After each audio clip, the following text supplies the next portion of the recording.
Disclaimer. This video is for entertainment purposes only. Do not attempt this at home. Vitiated how-to will not be responsible because you decided to be a cheap ass and not hire a professional. On with the show.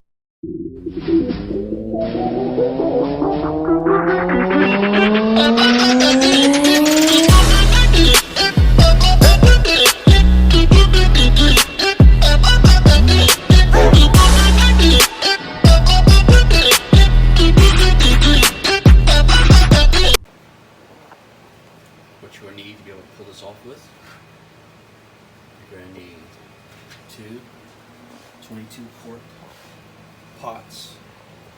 You're going to need 11 quart, or actually 12 quart, a 10 quart, a pair of tongs, the lids to go with them, and of course all the ingredients. Because technically my wife's batch was 7, but if you read through the description, you're going to see that we added a lot more of the bell peppers because the jalapeños were really fucking hot. I mean, they were scorching. And I didn't add no more sugar. I had to add cornstarch because of what I did. You can read through it and you'll see what I did.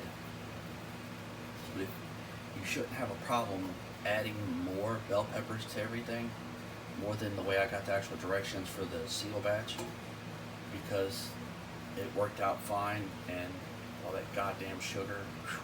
But anyway, that's what you need to start this little ordeal.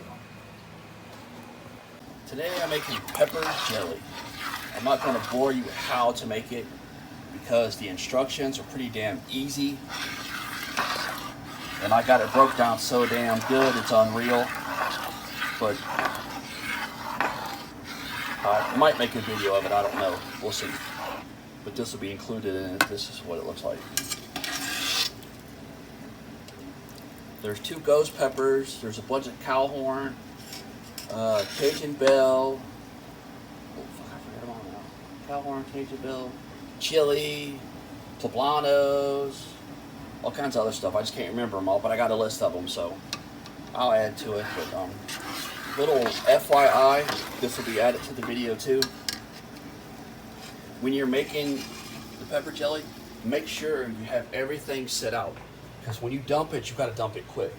Like this is what I did that batch there. This here is for 4 batches,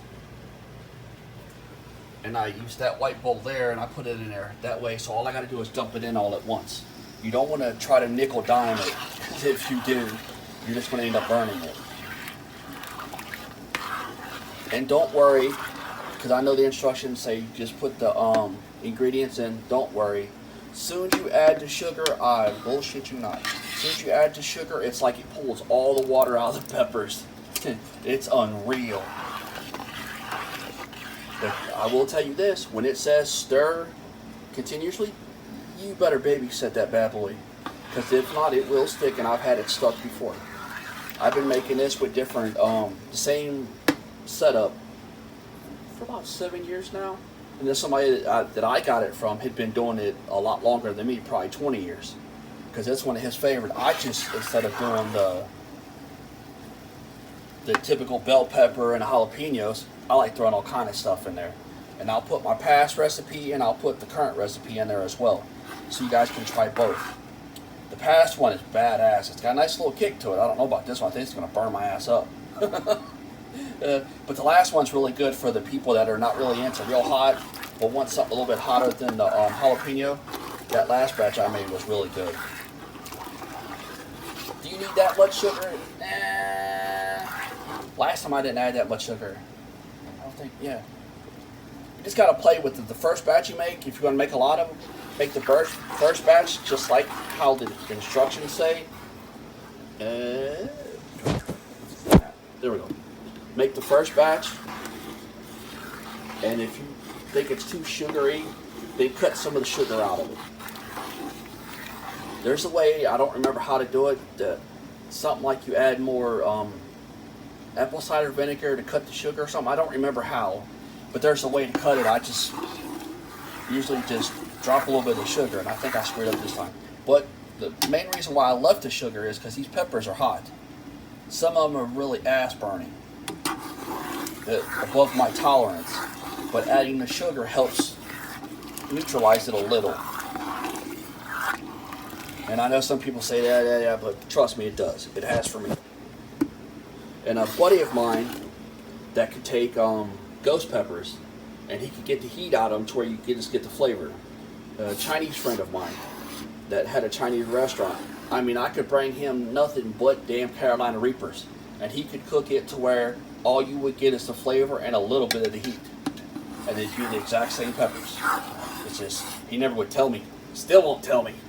Damn it. But in front of this video, or no, actually probably at the end of this video, since I'm talking through this, at the end of this will be the ingredients and the directions, and I'll also put it in the comments, or in the description. I'll get it out in a minute.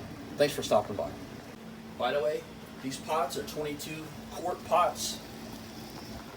That pot there is 10, and my other one in the sink is a 12. Those two, that one is the cuisine one. That's a real badass pot to cook in. It's real badass. The other one, the 12, is a Viking. Yeah, the other one's a Viking. And the 22s here are the ones from Walmart.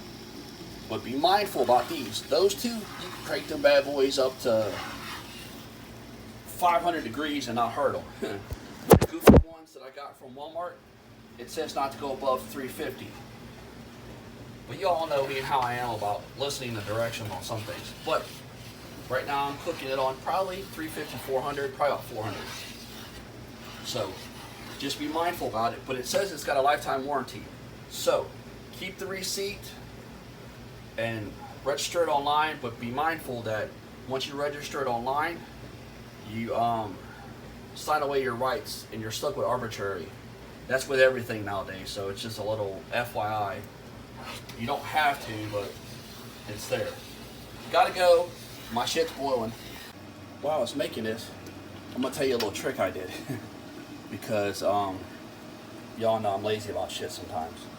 You're technically supposed to stick jars in the boiling water and let them set till you're ready to can. Well, I did that last time and it was a pain in my ass. This time I got a dishwasher. It's an older one. It's an old Kenmore. And this bad boy, it gets damn near 200 degrees when it's washing dishes. So, you see where this is going? The beauty about my dishwasher, unlike these newer ones, I can take and pull the door out and do what I'm doing and leave it kind of open for a few minutes, probably about 6-7 minutes. When I push the door back, it resets and it starts to cycle all over again. So, the beauty of this is I can pull out 5 or 6 jars or 10, whatever I'm pulling out to fill up at that moment to stick in this pot. When I do that, however long it takes me, I push the door back and it cycles all over again. So my jars are constantly hot and I ain't got to pull them out of this damn water or have another damn pot on this little ass stove. So, I don't know if your dishwasher will do that. I don't know. I want to say the old one I had didn't, because it was a one of the ones that you attach to the damn sink faucet. This is a built-in one. Yeah, we uppity nowadays. So, and this is way better than the other one I had. The second one after the built-in one, the faucet one. So yeah, you could try and see if that works, or you can just have another pot on a stove that you don't have enough room. Either way. I mean, I've done it in room temperature jars before, and it's not really the best because you take chances of having problems. So I'm doing it this way, and it seems to be a lot faster, and the jars are as hot as me pulling them out of this pot right here. So almost 200 degrees. So as long as it's 150 to me, it's good to go. Another little side note with these annoying ass pots. they don't like to boil, or the water doesn't like to boil. As you can see, it's kind of simmering, and I got it on 8. You're not supposed to have it above 350, but the eye that it's on, it don't matter what you put that setting on. This damn stove is so old, it's almost 15 years old. So whatever you put that setting on, it's irrelevant, because I can put it on 1 and it's still going to go sky high. So it's on sky high now, and damn, and as you can see, it's just barely boiling. But the stuff over here, it's just kind of simmering too. I don't know if that's the way the pot's made, because my Viking and my cuisine one both will done boil the water, and also my other Everbuilts will boil like crazy too. So I have a industrial thermometer that they use in the food service industry, because I make sure. And where I live, the boiling point of water is 200, because I'm at sea level. It may be higher at your elevation, it may be different at your elevation. I know my elevation, and I know what it's supposed to be. I spent 20 years in the industry, so I know what I'm doing. Anyway, so with that being said, I know that I can start putting it in at that, and I have no problem canning, because most places only do it at 150 to 167 for a certain amount of time, and then you got the industrial motherfuckers that do it at 220 or 240. I can't remember. I'm a little off. But I know for a fact that ball cannot handle that, because these are brand new, and I've got 5 blowouts out of a 12 lid thing, so that's pretty bad. And the temperature is only 200, and it's only for, hell, most of them didn't even make it 8 minutes before they popped out of those. Some of them made it to 10, but anyway, I'm off subject. That's what you do. This might be the last part of it. This pot is 22 quarts, and you can do 7 batches of this pepper jelly in this pot at one given time. And it stays hot enough to where you can set it over here off to the side and process every one of those jars. Put your jars, have your pot here, put your jars there, fill them up, stick them in the bath, pull them back out, stick them in another pot, take them over somewhere, set them down, flip them, come back and do it again. And yes, I just did a whole bunch of them. And yes, it will work, because the pots stay hot enough, which I was surprised.